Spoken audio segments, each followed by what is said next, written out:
สบายดีทุกคนกันดามาอีกแล้วนะสบายดีทุกคนสบายดีทุกคนนะมื่อนี้กันดากลับมาอีกแล้วนะคะ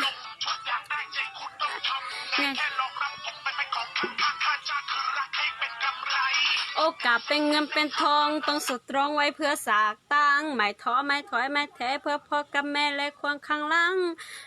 สบายดีทุกคนสบายดีนะมื้อนี้เฮามาจ้าสบายดีเด้อสบายดีสาวปอก็ย่าอย่างนี้ชงป้าเชียมัวอย่างนี้ชงนะอย่างชงกงมัวอย่างนี้ชงนะอย่างชงสุลังสุดตัวสบายดีมื้อนี้เฮาจะมาเฮาก็มาแชร์ประสบการณ์นิดนึงเนาะว่าคนเฮานะคะมาเฮ็ดสิ่งที่บ่มีประโยชน์นะมาเฮ็ดเรื่องที่บ่มีประโยชน์เพราะยังนะคะเพราะยังพายาฮูนะคะเข้ามานะคะในไลน์นี้เขาก็แบบว่ามาแบกปังมาแชร์ประสบการณ์ตัวเองนะมาแชร์ประสบการณ์ให้นิดนึงสำหรับไพ่เนาะที่เป็นตอนนี้นะคะคนฟังเนาะก็เป็นคนที่อยากเปลี่ยนชีวิตหรืออยากเป็นแม่ค้าออนไลน์ใครที่ทำอาชีพออนไลน์อยู่ก็เข้ามาเลยนะคะแผงนิสัยก็ตรงสเปคเป็นคนอ่อนและมักขยันพอได้คุยไปสักพักก็อยากจะนัดเธอมาเจอโอ้โหสบายดีทุกคนสบายดีคนเฮาเฮ็ดสิ่งที่บ่มีประโยชน์เพราะอย่างเนาะเมื่อนี้จะมาแบกประสบการณ์นิดนึงเพราะว่าอดใจบ่ไหวนะทุกคนเป็นอย่างหรอก็เห็นนะทุกคนเห็นอยู่ทุกคนเห็นอยู่นะก็เขาใครดีจริงๆนะเรามาสนุกก่อนมาสนุกก่อนแล้วก่อนที่เขาจะไปเข้าเนื้อหาของเรานะเพียรจริงๆนะคะสินค้าน้องก็ส่งไว้แต่ถ้าเป็นหัวใจส่งฟรีเลยค่ะ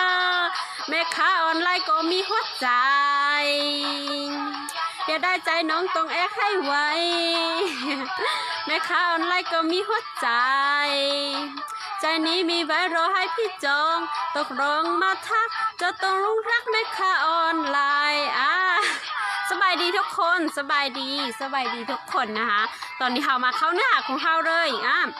มาเข้าเนื้อหาของเราเลยนะคะมาเข้าเนื้อหาของเราแต่ว่าก่อนที่จะเข้าเนื้อหานะคะกันดาขอเปิดแผงก่อนเปลี่ยนแพงก่อนแล้วก็แชร์ไปด้วยนะแชร์นิดนึงทุกคนพายเข้ามาช่วยกันแชร์นะคะพายเข้ามาช่วยกันแชร์ให้กันดาด้วยนะคือเรื่องนี้กันดาอยากมาแชร์ให้ทุกคนจริงๆนะสำหรับคนที่เป็นทำอาชีพออนไลน์อยู่นะทำอาชีพออนไลน์อยู่นะสบายดีทุกคนสบายดีเด้อสบายดีทุกคนนะคะคือตอนนี้เนาะเรามาเข้ากันเนื้อหาของเราเลยแต่ว่าก่อนที่จะไปเข้าเนื้อหานะคะกันดาก็ขอแชร์นิดนึงก่อนกันดาขอแชร์ก่อนแต่ว่าทุกคนแผ่เข้ามาช่วยกันแชร์ด้วยนะแผ่เข้ามาช่วยกันแชร์ด้วยนะเรื่องนี้คือเรื่องที่กันดาอยากแชร์มากสุดๆเลยเป็นสิ่งที่คนเฮาเนาะไม่ให้สิ่งที่คนเฮานะไม่ให้สิ่งที่บ่มีประโยชน์แบบนี้เพราะอย่างเนาะเพราะอย่างนะและเราจะต้องแบบว่ามาฟังให้เขาเข้าใจนิดนึงฟังให้เขาพูดว่าสิ่งนี้มันบ่มีประโยชน์เป็นอย่างคนเฮามาให้สิ่งที่ประโยชน์บ่มีประโยชน์เนาะแล้วก็ไปต่อว่าเราจะต้องเปลี่ยนความคิดแนวด้านที่จะเปลี่ยนสิ่งที่บ่มีประโยชน์ในชีวิตของเราได้นะคะคือมาจ้าทุกคนมาขอแชร์ทุกคนช่วยแชร์หน่อยนะคะมาจ้าตอนนี้เขาก็มาเข้าเนื้อหาของเราเลยมาเข้าเนื้อหาของเราแล้วนะคะโอ้โหนี่อันนี้ลมขึ้นลงนะลงแรงนะลงมันแรงนิดนึงทุกคนนะขอโทษเนาะคือตอนนี้เขาก็มาจ้ามาเขาก็มาเข้าเนื้อหาของเราเมื่อนี้เลยนะคะว่าสิ่งที่เขามาเฮ็กในสิ่งที่บ่มีประโยชน์นะคะเพราะอย่างเนาะเพราะอย่างวะแล้วก็กันดาจะมาแชร์ว่าถ้าว่าเขาบ่อยากให้สิ่งที่บ่มีประโยชน์นะเขาจะต้อง เขาจะต้องเฮกเหนียวเด้อนะเขาจะต้องเฮกเหนียวเด้อนะฮะเขาจะต้องเฮกเหนียวเด้อนะเพื่อให้กำจัดสิ่งที่บ่มีประโยชน์ในชีวิตของเราออกไปให้หมด สบายดีทุกคนนะคะโอเคเนาะเมื่อตอนนี้เขาก็มาเข้าเนื้อหาของเรามาจ้ามาขอนิดนึงเพราะว่าโทรศัพท์ของกันดานี่มันช้าหน่อยมันช้านิดนึงนะเพราะฉะนั้นทุกคนใจเย็นๆนะฮะรอแป๊บนึงเพราะว่าบ่มีแผงนี้มันเราจะต้องทำสิ่งที่มันมันสะกดจิตของเราได้นะฮะสะกดจิตสะกดจิตของเรานะคะเห็นบอทุกคนเคยเห็นในละครบอนะเคยเห็นในละครบอที่คนไทยเนาะเขามาสะกดจิตมาสะกดจิตเมื่อนี้เราจะมาสะกดจิตด้วยกันนะฮะบอกไปเลยอยู่นั่นแหละ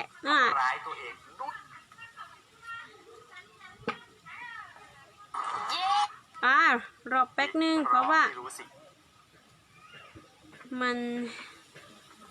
ทำดีแล้วไม่ทุกคนตอนนี้เขาก็มา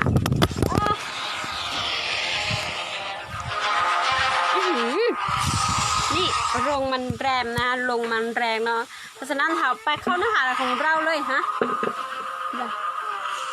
ไปเจ้าเราเนี่ยปะเจ้าเราเนี่ยชิมูนะชิมูเจเจียนะชิมูเจเจียนะทุกคนนะคือตอนนี้เนาะค่ะมาเข้าเนื้อหาของเราเลยนะคะเมื่อมาจ้าคนเฮามาเฮ็ดสิ่งที่บ่มีประโยชน์นะคะเพราะอย่างนะคนเฮาบ่มาเฮ็ดสิ่งที่บ่มีประโยชน์สิ่งที่บ่มีประโยชน์คืออย่างนี้นะคะทุกคนกันดาจะเล่าเรื่องให้ฟังนะกันดาจะเล่าเรื่องนึงให้ฟังคือเรื่องของตัวเองเลยนะ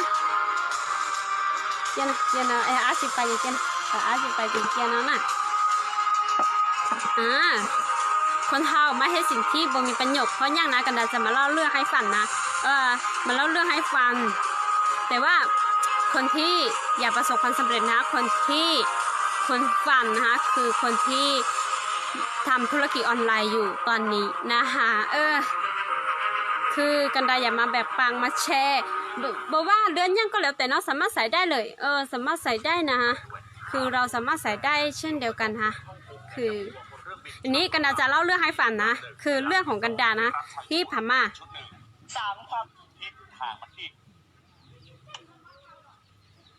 กันดาจะเล่าเรื่องให้ฟังคือทุกคนเห็นบ่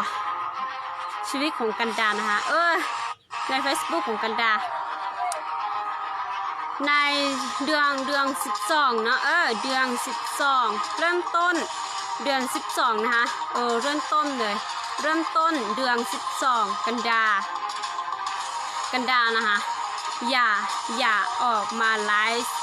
อย่าออกมาไลฟ์ทุกวันใน Facebook ของกันดานะคะและกันดาก็ออกมาแบบว่าใช้เวลาด่วนมากใช้เวลาก็เดือน12เดือนหนึ่ง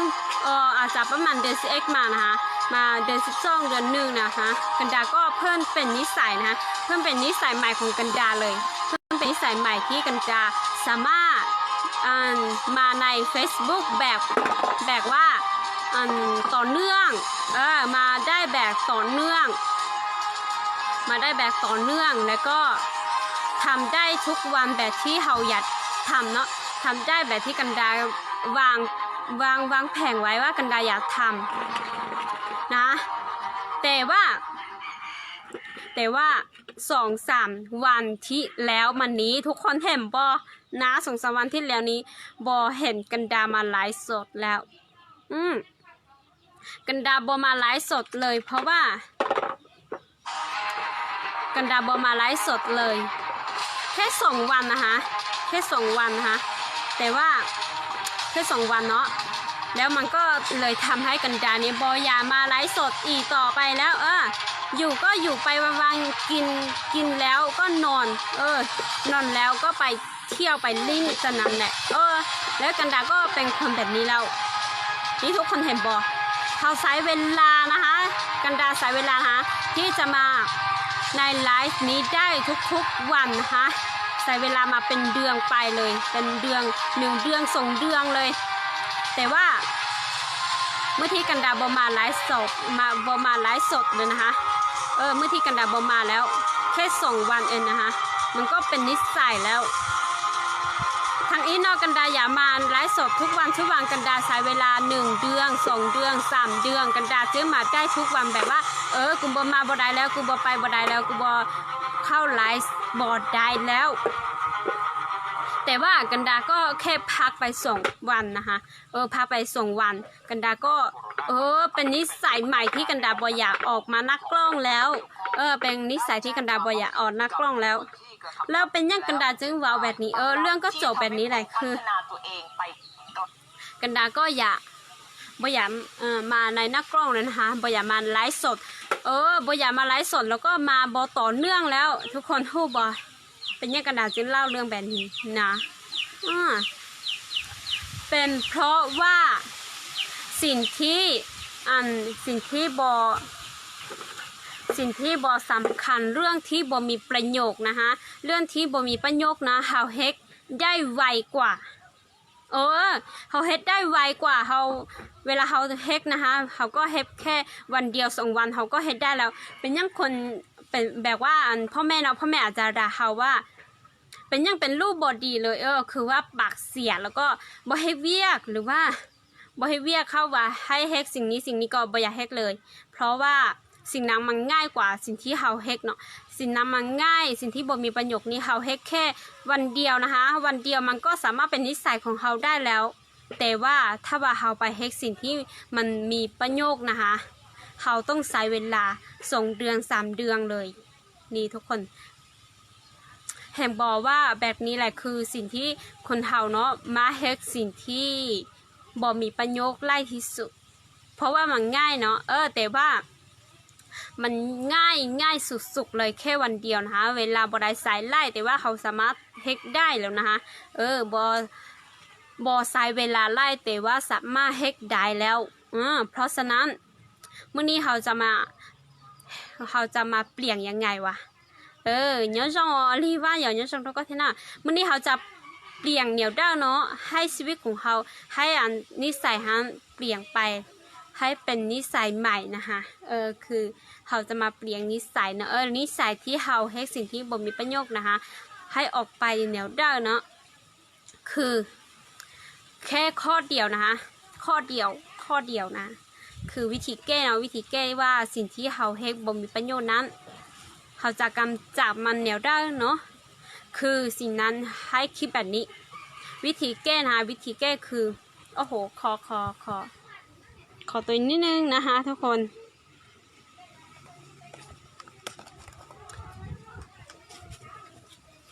ขอเวลานิดนึงนะคะเดี๋ยวเรามาต่อนะคะมาต่อจ้ามานะคะคือถ้าว่ามื้อนี้นะเขาอย่าเปลี่ยนนะคะสิ่งที่บ่มีประโยชน์นะให้มันออกไปเขาอย่าตักสิ่งที่บ่มีประโยชน์ออกไปนะคะจากชีวิตของเขานะคะคือเขาต้องคิดแบบนี้นะคะคิดว่าสิ่งที่บ่มีประโยชน์สิ่งที่เขากำลังเฮ็ดนั้นมันสามารถทำให้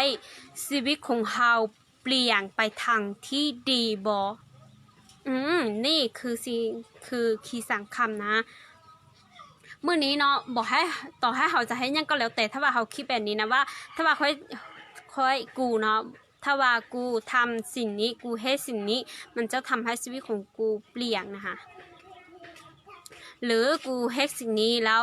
สิ่งนี้มันจะทำให้ชีวิตของกูพันนะคะคือนี้ไพ่ว้าวะกันดาว้าวนะคะคือกันดาบ่ว้าวบ่ได้ว้าวคนอื่นนะแต่ว่ากันดาว้าวตัวเองนะคะคือว่าคำว่ากูนะกูเมื่อนี้เขาก็ต้องสามารถว้าวคำว่ากูได้เว้ย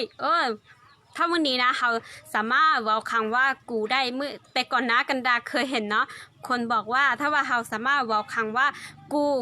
กูนี่แหละกูได้นะหาเขาจะแบบว่าเขาจะมีพลังในการที่เขาจะทำเป้าหมายของเขาได้นะคะแล้วก็มื้อนี้กันดาก็กันดาว่ามันบ่จริงมันบ่เป็นความจริงอ่ะกันดาบ่เชื่อกันดาบ่เชื่อแต่ว่ามื้อนี้กันดาได้ใส่นะเมื่อใดที่เขาใส่คำว่ากูนะคะเมื่อใดเขาใส่คำว่ากูนี่เขาจะรู้สึกว่าโอ้ยคำว่ากูนี้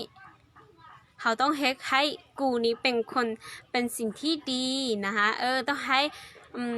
แบบว่ากูคำว่ากูนี้มีเรื่องราวที่ดีๆอยู่ในนั้นมีสิ่งดีๆอยู่ในนั้นนะคะคือแบบนี้แหละและกันดาก็บอกว่าถ้ามื้อนี้นะเขาบ่อยากให้สิ่งที่บ่มีประโยชน์นะแต่ว่าเขาก็เลิกบ่ได้สักทีนะเขาก็เลิกบ่ได้เนาะเพราะว่าสิ่งที่มันมีประโยชน์นะคะเขาจะใช้ให้มันเป็นนิสัยของเขานะมันจะใช้เวลาหลายนิดนึงนะแต่ว่ามันก็บ่ได้แปลว่าเขาจะบ่สามารถที่เฮ็ดได้เลยเขาบ่สามารถที่จะเฮ็ดได้เลยมันก็บ่ได้แปลว่าอย่างนั้นถ้าเขาตั้งใจเนาะเขาตั้งใจแท้ๆเขาจะสามารถทำได้นะคะ有種ก็เชื่ออย่าง種都ก็ที่นั่นโอเคแบบว่ากันดาก็เคยเป็นคนแบบนั้นแหละแต่ว่ากันดาไปได้ยินคำนี้มาคือถ้าว่าเขาให้สิ่งนี้มันจะทำให้ชีวิตของเขาเปลี่ยนไปทางที่ดีบ่มันจะทำให้ชีวิตของเขาเปลี่ยนไปสิ่งที่เขาต้องการบ่นะคือนี่คือคำที่ไม่ใช่bữa nay cháu này thôi nè giờ đâu nói sai mà tao nói đâu là cũng chưa mà chị ya có tên tao chị ya nè giờเขาบอกเนี่ยđể bắt chia nhà tao chỉ phá sai cũng mà con đầu đi coi những tay nó xem bơ những tay con สวัสดีทุกคนนะคะรอแป๊บนึงนะรอแป๊บนึงนะอ้าวกรุณาเบอร์ของท่านยังบริเปิดนำไซก็หูมันดอยส่วนทางก็หูได้ก็นะอีเปรี้ยซะอย่างใดตอกูมันไล่ตาซะตอกูไล่ตาซะเลยโอเคนะคะคือกลับมาเข้าเนื้อหาของเขานะคือคำว่าถ้าว่าเขาจะสามารถเลิกสิ่งที่บ่มีประโยชน์ได้คือเขาต้องคิดแบบนี้เขาต้องสะกดจิตตัวเองแบบนี้นะคะว่าถ้าว่ากูเฮ็ดสิ่งนี้มันสามารถทำให้ชีวิตของกูเปลี่ยนไปทางที่ดีใกล้เป้าหมายที่กูอยากได้บ่แค่น้อยเดียวแบบนี้แหละนะเมื่อนี้เขาก็มาแชร์ประสบการณ์แบบนี้ถ้าว่าไพ่ที่อย่าได้ยินนะก็ไปฟังไพ่ที่มาที่หลังเนาะก็สามารถฟังย้อนหลังได้เลยถ้าว่าอยากรู้ว่ากันดาเว้ายั่งที่แล้วเนาะก็กันเมื่อไลฟ์จบเนาะก็ไปย้อนหลังดูไปย้อนหลังเบิ่งว่ากันดาเว้ายั่งไปเลยสิ่งที่กันดาเว้าคือง่ายๆเนาะง่ายๆแบบว่าวิธีแก้แบบว่าง่ายๆว่าถ้าว่าเขาให้สิ่งนี้มันจะทำให้ชีวิตของเขาไปทางที่ดีบ่แค่นี้จบค่ะคือคำนี้ก็ทุกคนเข้าใจดีนะถ้าว่ามื้อนี้เขาอยากมีชีวิตที่ดีอยากมีชีวิตที่เปลี่ยนแปลงในทางที่ดีมาเป็นคือคนอื่นนะคะมันก็ตัดสินใจง่ายๆแต่ถ้าว่ามื้อนี้มันก็บ่ตัดสินใจยากแล้วเนาะมื้อนี้เขาอยากเป็นแบบนี้เขาก็บ่ต้องเฮ็ดยั่งแต่ว่าถ้ามื้อนี้เขาอยากเปลี่ยนชีวิตไปต่ออย่าเปลี่ยนชีวิตของเขาให้ไปทำที่ดีอย่าเปลี่ยนแบบว่ามีเป้าหมายแล้วอย่าให้สิ่งที่เขาทำนะคะใกล้เป้าหมายของเขาให้ไวๆนะคะคือเขาต้องเปลี่ยนนะเขาต้องเปลี่ยนความคิดของเขาว่าแค่สะกดจิตของเขานะแค่สะกดจิตว่าถ้าว่าเขาให้สิ่งนี้มันจะสามารถทำให้เขาไปถึงเป้าหมายของเขาได้บ่นะแค่นี้จบค่ะถ้าว่าโอเคไพ่ที่มักความฮู้แบบกันดาเอามาแบบปันนะคะสิ่งที่กันดาเอามาแชร์เนาะก็กดแชร์ออกไปหรือว่าติดตามใน Facebook ของกันดานี้ได้เลยนะโอเคสำหรับวันนี้ก็ลาไปก่อนนะคะสำหรับทีนที่ว่าเงินล้างง่ายนิดเดียวลาไปก่อนบ๊ายบาย